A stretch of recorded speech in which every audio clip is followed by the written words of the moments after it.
Hey, F you. Excuse me? ZZY, it's the Fuzzy Mike with Kevin Klein. The Fuzzy Mike Podcast. It's finally here, UFC 249 happening on Saturday in Florida. There won't be an audience in the building, but we will be able to watch it on ESPN Plus pay-per-view. Headlining the card is a great bout, Justin Gaethje versus Tony Ferguson. But one of the preliminary bouts that is very intriguing is the number 7 ranked UFC women's strawweight contender, Carla Esparza, going up against the number 8 ranked UFC women's strawweight contender, and that is Michelle Waterson. And we actually have the inaugural first ever women's strawweight champion on with us, the Cookie Monster. It's Carla Esparza. Hi, Cookie Monster. Hey, what's up? I just saw the most painful video I've ever seen in my entire life. It was you getting tested for COVID-19. Everybody was doing ready. Just try not to move. 1, 2, 3, 4. I know. Sorry. Told you I was gonna tickle your brain. Yeah, that definitely was not fun. They took a cotton swab and stuck it in the back of your head from your nose. Yeah, it felt like, oh, like I felt a buzz when I got all the way up there, and I was just like, oh. But hey, you do what you got to do, right? How much deeper did that go than in a regular fight if you have a nosebleed? I would say like a nosebleed usually like stops right here, and there's probably was like wow, inside, all the way like back there. all the way up to the orbit of the eye. Yeah. Okay, so the fight is on Saturday evening. It's you versus Michelle Waterson, strawweight division. You're going in as the number 7 rank. She's going in as the number 8 rank. Everybody on the card will have been tested by then, right? Yes, everybody is getting tested upon arrival, but we're gonna get like some sort of testing every single day. We have like hours we can go in like from 7 to 12 or something. There will not be any fans in attendance at the fight on Saturday evening. So how is that going to affect performance, if at all? I think it's different for everyone because, you know, the fighters, some fighters use like the crowd to pump them up. But for me, I've fought on tough before, so like I've done it 3 times. So I felt I still had great performances under the circumstances with like not really much of a crowd. So, you know, to me, once the adrenaline takes over, most people are just going to get to it. So you say you think you had good performances on Tough being the Ultimate Fighter. I would say you had great performances. You won the competition, becoming the first ever women's strawweight champion, taking out Rose Namajunas in a 3rd round tap. Describe that feeling, please. I think it meant so much to me. Like, I think it means so much to everyone, but just being the first strawweight champ to me, like it's just knowing that I was making history and being such an underdog and just receiving like a lot of hate online and, you know, just people thinking I was going to lose and, you know, just the build up going through the show and, you know, like, you know, just everything. Cause we found out about the show, like they told us in like January and we had to, for some of the Invicta fighters, we did not have to audition. They just brought us in. So we had to wait from like January to July or something. So it was just like a long time, like waiting and just preparing for this huge moment. And it was just, you know, super satisfying just to, especially to get the finish. Cause then, you know, with decisions, no matter how the decision goes, there's always going to be, you know, doubters and haters, but you know, with the finish, you know, there's no doubt. Something you said at the very beginning was there was a lot of people doubting you. I thought you went in as the number one ranked fighter in that season. I did. You know, I went in as the Invicta champ, so I was ranked number 1, and I was also first pick amongst the coaches. But I think Rose just had a phenomenal season. Like she went in and she was just finishing. I believe she had maybe 3 finishes on the show, you know, so people were just hyping her up so much and, you know, and it was justified. She's, you know, a great fighter and she's done great things and she's been the champ since. But, you know, I just think there was a lot of hype going into it and I was able to, you know, still get that win. So and got it, you did. So you talk about Rose being a great fighter. Rose went on to kind of uh, uh, expose the mystique of Joanna when she beat Joanna twice. Joanna has beaten you. When you see other fighters fight women that you have fought, do you learn something? Do you take something away from that that would help you in a possible rematch down the road? Oh, 100%. Because people are constantly evolving and changing, or they should be at least. So, I think like the person I may have fought a few years ago won't be the person that I necessarily fight a few years down the line. So, I think, any fight that they have is always good to study. I'm a fighter that does a lot of my own studying, and I spent like hours just looking over certain moments and watching things that they do. So, what do you know about Michelle Waterson, who you will face on Saturday evening at UFC 249? Um, I guess that Michelle is, she's Karate Hottie, so she, definitely uses her karate style. She has a really like fast and efficient and accurate kicking game. She's super flexible, like on the feet and on the ground. Like she's pulled off a lot of arm bars and different. She goes, even though she doesn't always get the submissions, she's always going for the kill and going for submissions. So, if we do end up on the ground, like I definitely am not taking her lightly there or on the feet, she just, good fighter. But wait a minute, you thrive on the ground. You're a two-time collegiate wrestling champion. I mean, that's your background. So why would you be hesitant to take Michelle down? Well, I would say that that's a little bit different because my like to me like it's a different art. The takedown art, the ground art, and like the stand-up art is like completely like different areas.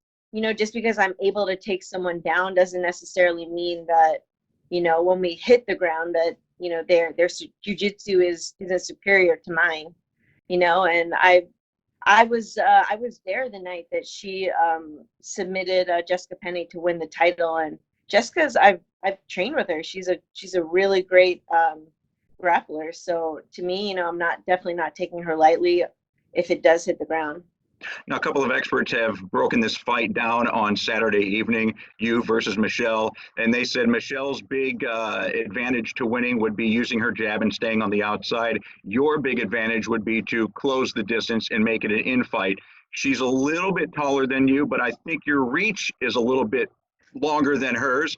So, how difficult will this be? I mean, you always deal with a size disadvantage because you're a little bit smaller than your opponents most of the time. So, how will you get inside of her jab? Um, I mean, I'm used to like a lot of to me that my most of my career has been spent with people kind of like not running away from me, but like a lot of people, to avoid the takedown have like try to stay out, like just tactfully and use their reach and this and that. So it's not anything that I haven't dealt with before. Um, so we'll see. What are your thoughts on fighting during this pandemic? I'm I'm personally I'm all for it. I take a risk every time I step in that cage. I risk breaking my nose, tearing ligaments, this or that, to me it's another thing, it's another risk you take, but I do have confidence that the UFC is going above and beyond to make sure that we're going to be safe and you know that everything's going to be fine, and I'm not really too worried about it. And Carla Esparza, can you put us in your mind during the walk-in on Saturday evening? What will you be thinking? What goes into your head, your thoughts? Like on the walk out to the cage. Yeah. You know what? This one's a first for me. These circumstances, like I think we still get our music, but we're gonna be, even when I walked out on Tough, it was, from the locker room, like 20 feet to the cage, pretty much. But this is, we're doing the normal walk, just no crowd, so it's gonna be a little bit different. But pretty much every fight, like I just kind of like go laser focus, and I'm not distracted by anything. So to me, it just makes it a little bit easier not to be distracted. I know earlier this week you had posted on your Twitter and Instagram account that it's fight week, it's fight time. But when is it really fight time? When does that focus come into play? Is it right after the weigh-in? Is it on Saturday when you go to the venue? When does it become fight time? I think like every fight is different. To be honest, like I don't know how I feel like right now. It almost feels surreal being here because I mean I haven't had a training session yet. I just got in, but just the circumstances and the testing, like and it's been a lot of like craziness. So I think maybe like probably after weigh-ins, but each day you get closer to the fight, for me, it feels a little bit more like fight time, because there's more things happening that are, related to the fight, like the, cutting weight and then the weigh-ins and then, and then actually being in the locker room and walking in the cage. But I think it doesn't really, really feel real until it's real when that cage door shuts. What is that feeling like? You get in the cage and that cage door shuts. Is it a complete adrenaline? And how do you control that? For me, it's just like it's on. Like, let's go. Like, you and me, you see your opponent across the cage, and like it's time. Let's do this. I read the other day that you have nightmares about your opponents. What have the dreams been about Michelle? Like it's actually been such a long camp, and I've kind of done like more to wait on studying, and it's just I've actually like done a lot of. It's funny. I read a book, and I've done a lot more like just positive thoughts, and a couple nights even before bed, I've just kind of like gone through scenarios and just put these like positive things that I want to do in the fight, and just kind of analyze the fight in my head. So, I would just say I'm just visualizing the win.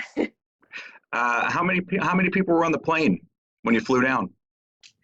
The first plane probably around like 10, if that, and like four of them were for me, like me and my corner. Uh-huh. And then the second plane was actually a little bit more crowded. I would probably say like maybe like a fifth full or something, a quarter full. And I saw your mask. You had your mask on. It had I think the American flag on it, if I'm not mistaken.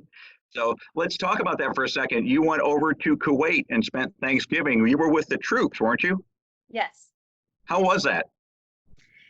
It was so amazing and so fulfilling, and you really feel it when you talk to the troops, because a lot of them, they don't get to be with their families. They're not only that, they don't get the normal comforts of home. They're at this crazy place, and they get to eat what's in front of them. Not that the food was bad, but it's a different environment, everything. So to me, it was just, I felt like I wish I could have done more, but I think just our presence there really helps. So, and certain stations we went to, like they're kind of in the middle of nowhere, and they haven't seen anyone like their whole time there. So it's just kind of cool to like be able to get people's mind off things, and I can't wait to go again. So your experience, you got to see an attack dog workout. Did you participate in that? Yeah, I wish I had the boots to show you. Like, I don't have any more, but man, those things are crazy. A dog chased me, and I definitely had some bite marks through that like thick Even outer so. dog. And then Yeah. you shot a gun too, right? No, they don't let us shoot guns because they have to account for all the ammo. So we Oh, got to shoot guns that were like laser guns uh-huh. on a screen. How was your shot? How'd you do? The first round, like I didn't do as well, but I did better. But I used the most ammo of anyone. I was just like, da, da, da, da, da, da. Oh, you were literally taking no prisoners, were you, Carla Esparza? Yeah. You talked earlier about leaving the contest to the judges. And was it your last fight that you fought Alexa Grasso? Yes. That went to the judges' scorecard. You won 2 out of the 3 rounds. And two things about this. Number one is that all of the post-fight comments from fans and viewers, your status elevated with everybody because you were so candid. You said, yes, she hurt me. Yes, she tore me apart in the 3rd round. I think I won 2 out of 3 rounds, but I almost tapped. Take me into that fight. Take us into that fight. How do you almost tap but don't? It's so funny in the moment. It feels like a lot of time, but watching the film back is just so fast. Like you're just boom, boom, boom, like you feel something pop, and my body was still running, but like my arm was like I felt like like the extension, and I was just like, oh my god, if my feet wouldn't have been able to go anywhere, I would have tapped, but I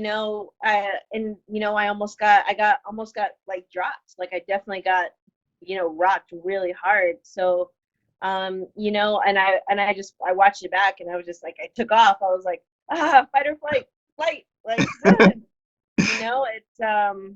It's just those moments in the fight that I think experience has a lot to do with it. I think heart has a lot to do with it. Um, like this is a business where you're going to get hurt, like no matter what, whether it's a bruise or this or that. So, but because I was able to push through, I won that fight. And I've been in another circumstance, like where I've lost a first round, and it was like, somebody had Cynthia Calvillo was on top of me like pretty much the whole round, and it was like, man, like, am I gonna, just give up and just be like, well, or no, you got to like keep fighting, you got to keep going, because you never know what can happen in the fight, and sometimes it doesn't work out, sometimes you still lose, but in the sport, I think you got to do everything possible to to try and win, because I've seen people win in the last like 10 seconds. Mm-hmm. Well, Cynthia is somebody you just talked about who was on top of you. Not many people get on top of you in the octagon. You hold the record for most riding time in a career of a female fighter in the UFC. So that's got to be something very impressive for you. Yeah, no, I was like, oh, that's pretty cool. Like, Uh-huh. Yeah. I want to go straight to the quote because I don't want to get it wrong. This was in the days leading up to the Alexa Grasso fight. You said on your Twitter, even though I'm fighting the hometown girl, I think I still have love and support over here from a lot of Mexican fans. Didn't quite turn out that way towards the end, did it? On your walkout from the octagon, you heard some smattering of booze and somebody threw a beer on you. How surreal and surprising was that? Um, I've never experienced anything like that in my career. Like I've honestly I don't even think I've experienced like booze before. So like something like this was really like shocking and hurtful, and it sucked. I was I was like trying to just take a couple pictures and shake a couple hands, whatever, like on my way out, because I did want to appreciate the fans that did have my back. But like the security was just like, you need to get out of here, you need to get out of here, let's go. And then like right before I go through the tunnel, like I get a beer dumped on me, and it's, to me, it's really sad. It just says a lot about like that person. And it was definitely something throughout like over 20-25 fights in my career, I've never felt anything like that. I've never experienced anything like that. So it definitely really sucked. But I mean, I can say that's definitely not going to happen this time. No, For it now. certainly won't. Yeah, because there won't be any fans this time. How badly would you beaten that guy up had you gotten a hold of him who threw the beer on you? The adrenaline probably is still cranking pretty good, right? Um, you know, um, the word is that I think he got what was coming to him. So, I definitely like, unless somebody actually like physically like attacked me, I would never like go after a fan or anything like that. Yeah. How long after a fight does the adrenaline take to completely wear off and then the hurt sets in? It just depends. I think sometimes it might be. I mean, sometimes I walk out of the cage like, how, like it hurts right away, like adrenaline or not. But sometimes you don't feel things till the next day. And I think what it's good that we have like the insurance that gives us like 30 days. Because it's like sometimes you might not feel things for a couple of days, or you might think it's just swelling, or you're like, man, like, and I tore my shoulder in one of my fights when I fought Joanna, and I thought, I didn't know for months that it was a tear. Well, this is how tough you are. Everybody knows that you were the first ever strawweight champion in the UFC. You were Invicta champion. But after you fought Alexa, you had your arm, your elbow basically popped out of socket. You went and climbed a volcano the next day. The heck's wrong with you, girl? you got plans, and then you just, like I said, you do what you got to do. I definitely use my left arm for the walking stick, and How hard was that? How hard was that climbing the volcano?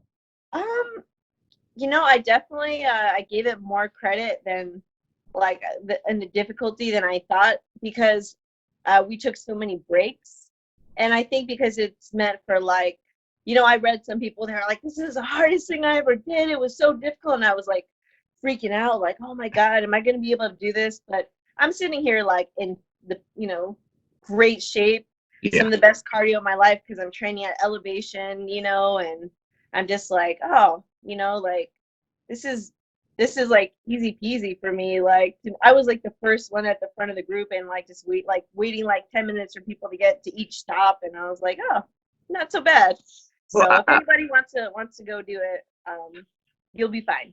I saw some of the pictures, and you were bundled up. It must have been pretty cold. The altitude must have been pretty up there. Yeah, it actually was raining pretty hard when we got up there. So staying in the tent, it was just pouring rain. So yeah, it didn't get too cold. It just depended on the spot, but it wasn't too bad. I know we're kind of jumping all around. You said after the Alexa fight, you went and watched the tape afterwards. Have you ever seen in slow motion your face getting hit with a punch? Yeah. I mean, I've seen pictures. Does it hurt more watching in slow motion than it does in the actual live action fight? I would say it makes you cringe a little bit more, like, oh, Yeah. like, like, The yeah. reason I thought that question up was because in researching this, I was watching a whole bunch of different UFC fights, and I went and watched Joanna versus Wei Li, and that was just a barn burner. They're actually calling it the fight of the century. But her big hematoma on the forehead, Wei Li just hit right in the middle of it, and you could just see it in slow motion, just wobbling back and forth. And I was like, that can't be pleasant to see after you experience something like that. But when a fight like that happens, what do you and Elise and Tisha all think about that effort that was put forth that night by those two fighters? Um, I think that you have two champion level, champion caliber fighters with lots of heart, and I think it's really hard to say who wanted it more that night, because there's a lot on the line, and they put out a phenomenal performance. Now, mentioned earlier that you lost your championship to Joanna. That, however, if I'm not mistaken, is not the rematch you want in your career. There's a different fighter you want to fight again. Who is it and why? Um, I've had a long history with Claudia Gadella, and she's recently calling me out too. I called her out like afterwards, and like I would say definitely like a huge amount of people, came up to me and told me I won that fight, and I think that she wants to solidify that she truly won it, and I want my chance to get my win. So, I think that would be a great rematch. Now, you have a claim that she was greasing herself during that fight. Explain what that means. There's different things that I've heard over the years of people, taking baths in baby oil or lotioning up, and I don't know, like necessarily like things were intentional, but like I'm not gonna say anything, but like to me, when I was just grabbing her, like I've been wrestling for 15 years. Like I've grabbed sweaty people about a million times. So like I know what it feels like to grab someone who's sweaty, and then to grab someone who's just like, you grab them and you slip right off. And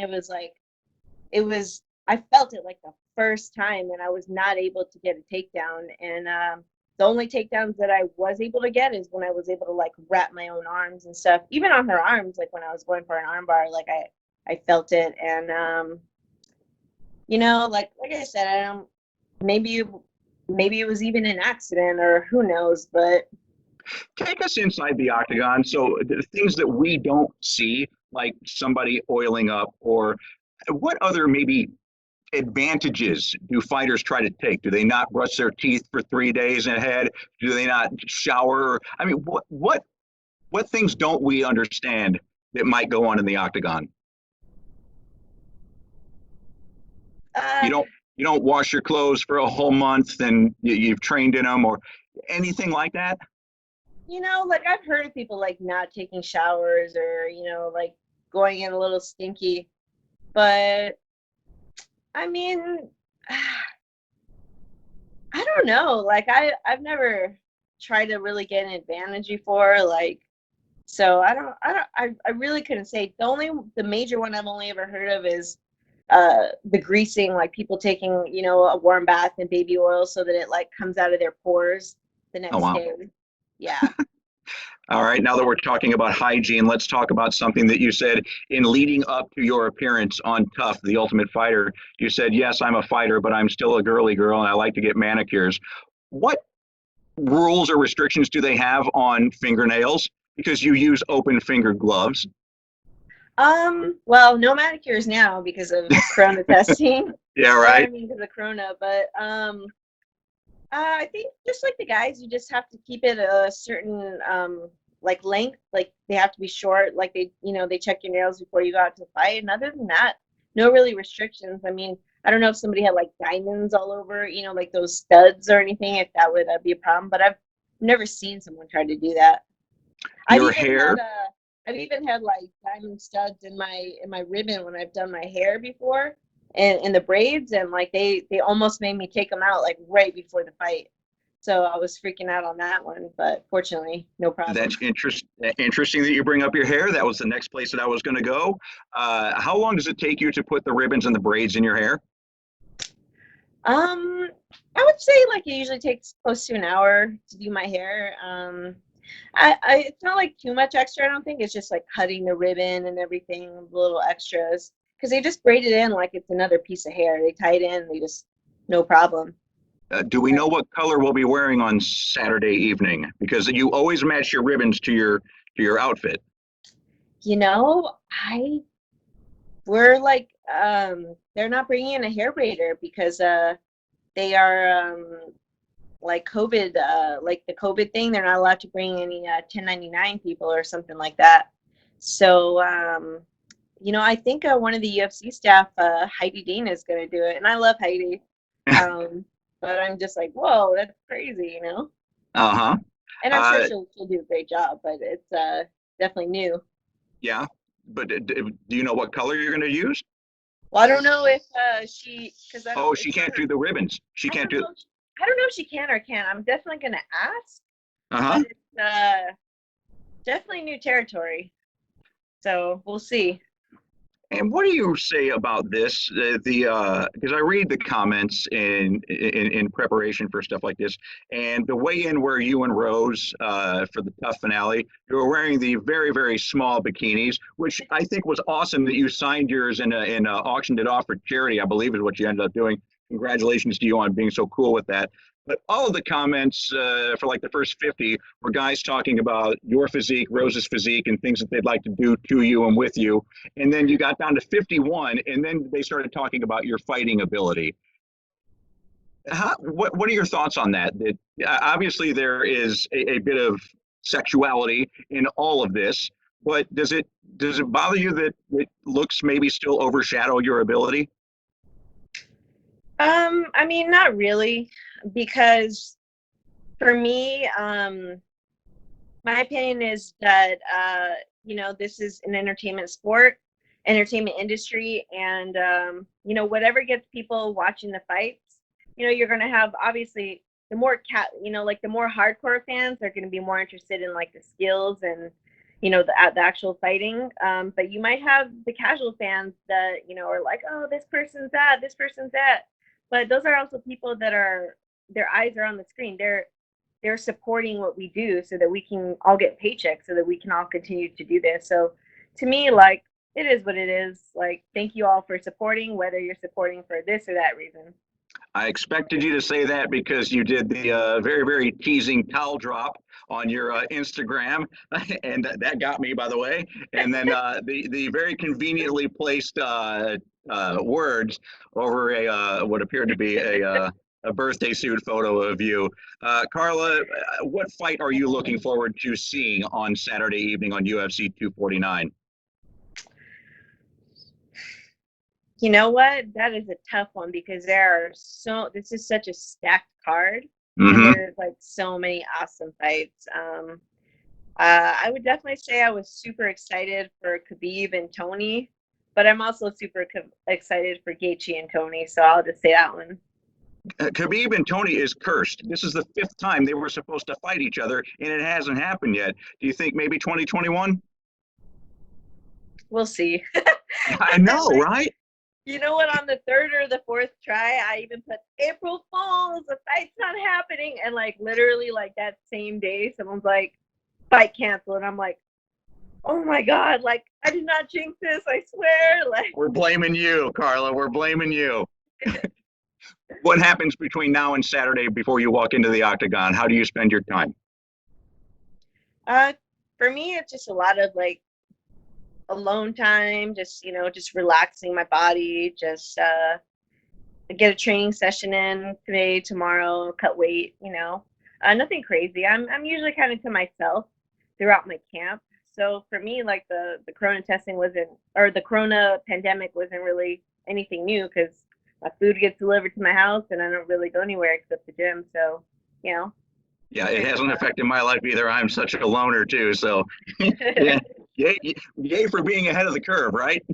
Yeah, Yeah, no for kidding. sure. Thank you very, very much for taking time out of your schedule to sit down with us on the Fuzzy Mic. Hopefully you can tell that I did my homework, that I'm also a fan of the fight game. I'm a big fan of yours, and I wish you much success. I never say good luck, because if you train properly and you believe in yourself, you wish yourself success, and that's it. So I wish you much success on Saturday and throughout the remainder of your career. You're a sweet lady.